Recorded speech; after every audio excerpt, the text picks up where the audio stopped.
In this quick tip tutorial, we're going to explore the process of fixing problem areas of a low polygon mesh imported into the Sculpt workspace. You may find yourself in a situation where you've imported a low polygon model and find that if you bring it in as a voxel object, it doesn't come in looking right. Or if you bring it in as a surface mode object, there are parts that look very problematic, and if you were to subdivide it, it still will not fix the problem, as you can see here. So I'm going to undo, and I'm going to turn wireframe on so that you can see the condition of the mesh. There are parts that are optimal for subdividing, but other parts that are not. One way you could approach this is to drag and drop this layer directly into the models palette. Now, before you do that, you may want to go to the upper right hand corner of the models palette and add a new folder as a project or a categorized folder. So let's now drag it into the models palette. 3D Coat will try and decimate it, but in this case I don't want it decimated. I'm going to leave it exactly as it is. So I'm going to use the reduction % of 0. So I hit OK.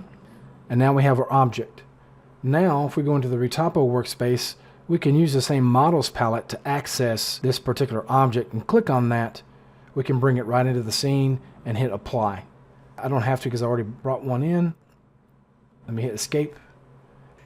We could use maybe the add split tool to go in here and clean it up a little bit, but let's try a quicker method. Let's go to the Sculpt workspace, create a shell, and then voxelize it. So what I'm going to do is I'm going to come over to the layer.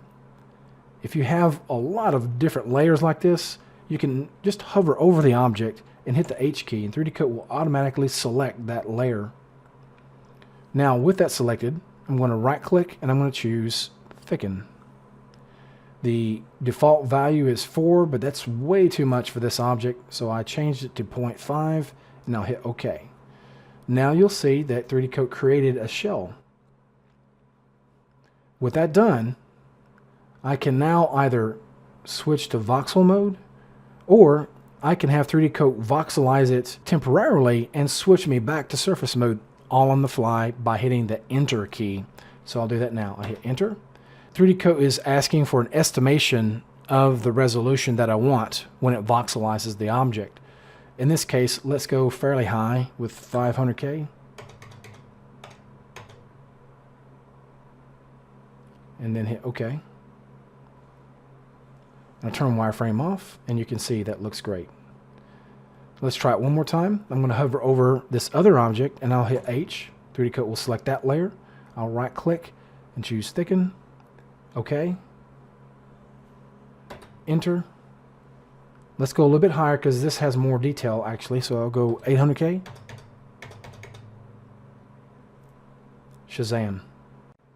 Now you might be asking, why do I even need to create a shell? What's the purpose in that? Voxels can help us clean up problematic topology on a mesh, but it needs to have some volume. So if you're working with a single-sided object, you definitely need to give it some thickness.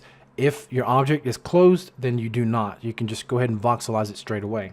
The other option you could use is when you go to the import tool, you could import with thickness. That way it's prepared to voxelize upon import or at a later point. And that's a quick look at using voxels to fix geometry that will not subdivide properly when you import it into the Sculpt workspace of 3D Coat. Thanks for watching, and we will see you next time.